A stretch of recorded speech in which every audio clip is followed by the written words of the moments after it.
Mara nyingi tunasoma Yohana 3:16, lakini hatuitilii maanani, hatuelewi mengi kuhusiana na kitabu hiki. John 3:16 has a lot that we should learn from it, but people are just ignoring. They don't want to pay attention to it because everything that you need, everything that you are looking for in spiritual matters, you find it in this verse and in this book. John 3:16 is what you need, but a lot of time, many times we have just left it for the kids, saying that that verse is for Sunday school. Hapana, hichi kitabu sio cha Sunday school. Hichi kitabu kina umuhimu sana katika maisha ya mtoto wa Mungu. Kwanza kabisa ningependa tuisome Yohana 3 mstari wa 16. Inasema hivi: kwa maana jinsi hii Mungu aliupenda ulimwengu hata akamtoa mwanawe pekee, ili kila mtu amwaminie asipotee bali awe na uzima wa milele. English version King James says, for God so loved the world that he gave his only begotten Son, that whosoever believeth in him should not perish but have everlasting life.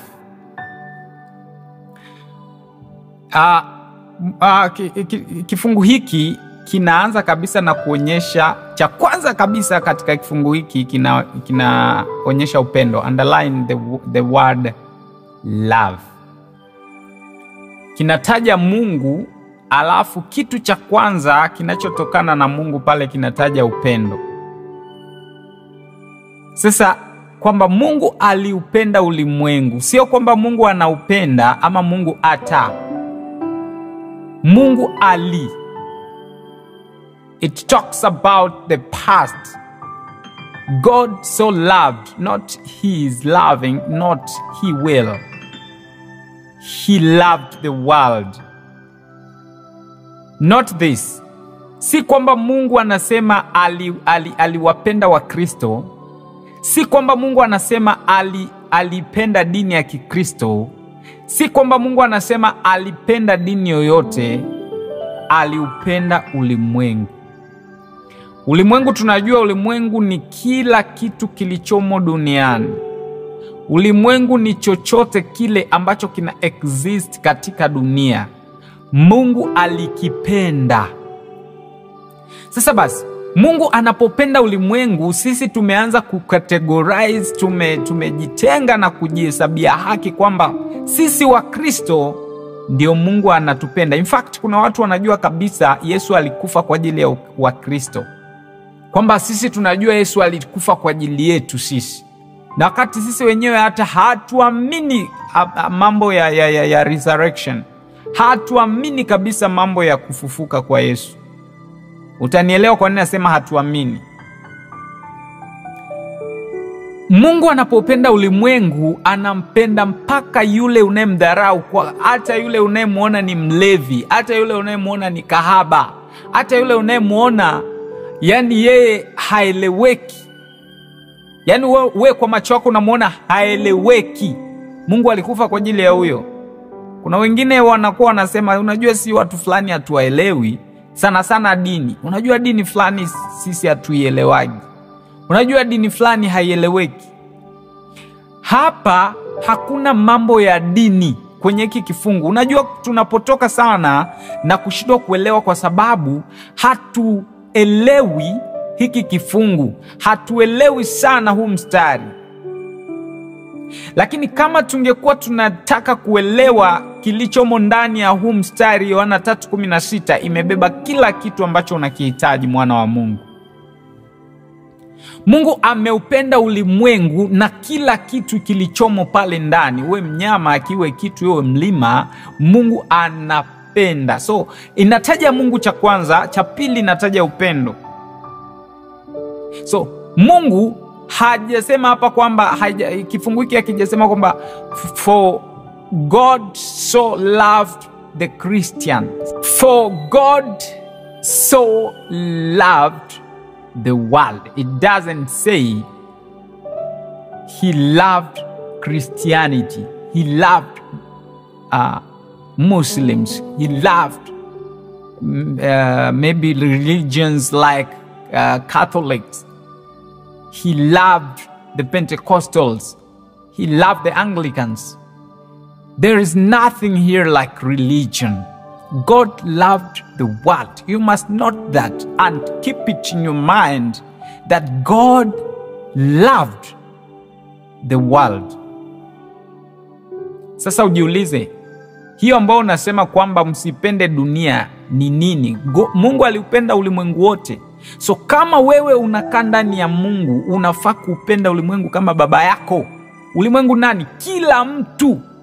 Yani awe mvuta sigara, awe ni mbea, awe ni mtu mchonganishi, awe ni mchawi, Mungu anampenda. Acha kujihesabia haki na kujipigia debe kwamba Mungu anakupenda wewe kwa sababu unafunga na kuomba, kwa sababu sijui unahudhuria kanisani. There is nothing like going to church that God can count righteousness on you. Never. Ati sijui Mungu kwa sababu analitufia sisi, kwa sababu sisi ndio tuna Roho Mtakatifu, wengine hawana. Huo ni ufarisayo. Mungu aliupenda ulimwengu. Sasa basi anamtoa mwanawe wa pekee, kwa sababu wakati anamtoa mwanawe, mwanadamu alikuwa mbali, lakini bado anadhihirisha upendo kwa mtu ambaye yuko mbali na yeye kabisa, kwamba alitoka akamwacha Mungu, lakini Mungu bado anaonyesha upendo. Kwa sababu ukisema Mungu hampendi mlevi, sijui Mungu hampendi mwasherati, Mungu hampendi kahaba, Mungu hampendi shoga, Mungu hampendi lesbian, wewe ni muongo. Utakuwa muongo sana. Kwa sababu gani? Wakati anadhihirisha, wakati anatoa, ana act sasa, anatoa mwanae, wewe mwenyewe ulikuwa ni more than kahaba.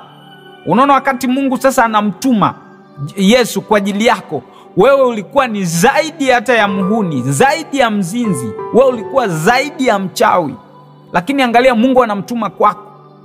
So usije ukafikiri kwa sababu sasa ulianza kuomba na kufunga, wakati tunajivuniaga sana kuomba. Yani tunajivunia kuomba. Mtu anayeomba ana kiburi. Yani wana maombi wana viburi kweli. Yani wanaona wao ndio Mungu anawasikia, wao ndio Mungu anawapenda, wao ndio Mungu anaoprovidea. Lakini ukiangalia hawa wanaosema ni intercessors, wana maombi, maisha yao yani ni kushoto, righteousness kulia. So usijipige kifua kwamba mimi ni mtu sijui, mimi ni pastor, mimi ni askofu. Hakuna kitu kama hicho. Wakati Mungu anamtuma Yesu kwako, wewe ni ovyo. Yani wewe haufai kabisa hata katika jamii. Yani wewe ni zaidi ya jambazi, lakini Mungu anamtuma Yesu kwako. So kwa sababu alimtuma kwako, alimtuma kwa kila mtu ambao ni kama wewe. So huyu mtu unayemuona ni mzinzi, huyu mtu unayemuona ni tapeli, huyu mtu unayemuona ni mchawi, huyu Mungu anampenda. Ndio maana Yesu alikuja kwa ajili ya huyo ambao ulikuwa kama wewe. Kama unajidania umesimama, basi ulikuwa kama yule, ndio akatumwa. So Yesu hakutumwa kwa wenye haki. Kama wewe ni mwenye haki, Yesu hajatumwa kwako. Hatuelewi mengi kuhusiana na hiki kifungu. Hatuelewi mengi kuhusiana na hiki kifungu. Hiki kifungu ni kila kitu. Yohana 3:16. This is everything that you need as a son of God. John 3:16 is everything you need. You are a sinner. If you think that you have stood up, if you think that you're righteous, it's better you, but know that when Jesus was sent for you, you were just a sinner like any other sinner that you think he is. So don't think that Jesus came for the righteous ones, but he came only for the sinners. So you need to respect anyone anyone you see in this world, you need to respect them and love them, because our Father is a loving God. So he gave his only begotten Son for these people that were not worthy. So wakati anamtoa huyu mtoto kwa ajili ya huyu mwenye dhambi, lengo ni nini? Lengo ni nini sasa? Yesu anatolewa. Kwa nini Yesu anatolewa kwa mwenye dhambi? Yohana 3:16 anatuambia ili apate uzima wa milele. Not that. Eternal life. Everlasting life. We have God. We have love. And we have this person who is a sinner, and we have the eternal life. These 4 things are very important to understand in this verse. Tuko na Mungu, cha kwanza kimeintroduziwa, tuko na love, cha pili, cha tatu tukapata ni huyu mwanadamu, huyu muovu kabisa, sio mwenye haki. Cha nne, tunapata uzima wa milele. Hivi vitu vyote viko pamoja. Unapokubali kumwamini huyu mtoto aliyetumwa na Mungu kwa ajili yako, kwa sababu wewe ni mwenye dhambi, unapomwamini, lengo kabisa na mwisho wa movie ni kwamba wewe uwe na uzima wa milele. Sasa shida ya watu, jamani wapendwa, ambao tunajiita wapendekote ama wapenda koti ama wa Kristo. Yaani huyu Mkristo kabisa anakusomea huu mstari kila siku na amekariri kutoka akiwa mtoto, lakini bado utakuta maskini ya Mungu. Huyu mtu anakuambia anapiga vita vilivyo vyema na hakikisha kwamba mwisho wa siku, mwisho wa dunia aje kupata uzima wa milele. Seriously. Yaani wewe umezaliwa katika dini, umekuwa katika dini. Mwingine anakuambia mimi nimehubiri miaka 30, mwingine anakuambia mimi nimekuwa mchungaji miaka 40. Lakini yeye huyo anaendelea kuencourage watu kwamba waendelee kungojea uzima wa milele. Sasa wewe pamoja na nani huyo na mwingine mnaosema mnangojea uzima wa milele, mmepotea. Kwa sababu hiki kifungu hamkielewi. Kinasema baada ya kuelewa Mungu amemtuma huyu kwa ajili yako, na uwe recognize kwamba wewe ulikuwa ovyo na sasa hivi uko sawa, uzima wa milele unaingia ndani yako. Yani ni kwa tendo kidogo tu la kuamini, na ni tendo la sekunde. Lakini watu wameishi katika dini miaka na miaka, zaidi ya miaka 50, wengine mpaka wanakufa, hawataki kabisa kuwa na uzima wa milele. Kama unakufa haujapata uzima wa milele, usifikiri utaupata. Ukisha kufa, never. Hautaupata uzima wa milele kwa sababu umeukana ukiwa hai. Na Biblia inasema katika Waebrania 9:27 kwamba the moment you are dying, that second that you have died, you are already judged.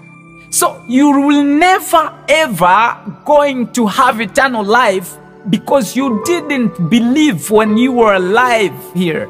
Hautaupata kabisa ukiwa alive, ukifa.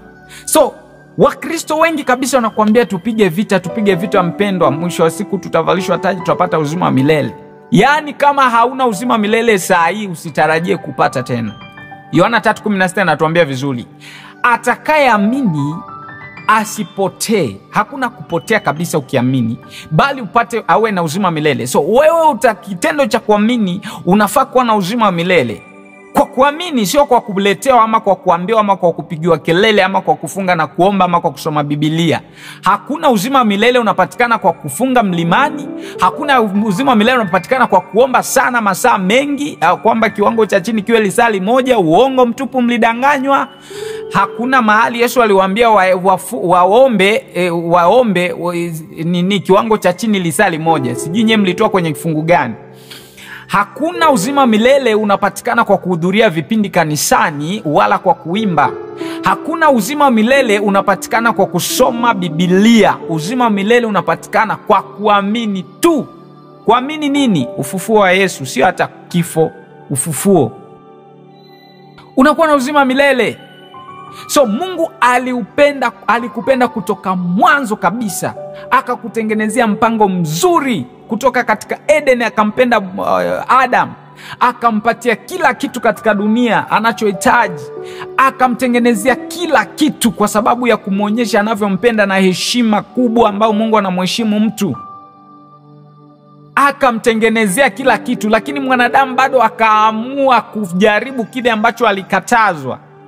Mungu amempa kila kitu kula. Sasa anakuja anamtahadharisha kwa sababu ya upendo, anamwambia kale kamti kako pale usikaguse. Kumbuka mti wa kwanza kabisa, mti wa kwanza ulipokuwa katikati ya bustani ulikuwa ni mti wa uzima. That was Jesus Christ that is going to be there, that we should choose him. Tunafaa kuchagua uzima ambao ni Kristo. Lakini mwanadamu aliachana na uzima kabisa, akachagua kifo mwenyewe bila kusukumwa na mtu. Ndio ikaonekana sasa ule mti uliokuwa pale kwa giza lile. Ile ilikuwa sheria ile pale. Mti wa pili ndio wa mema na mabaya.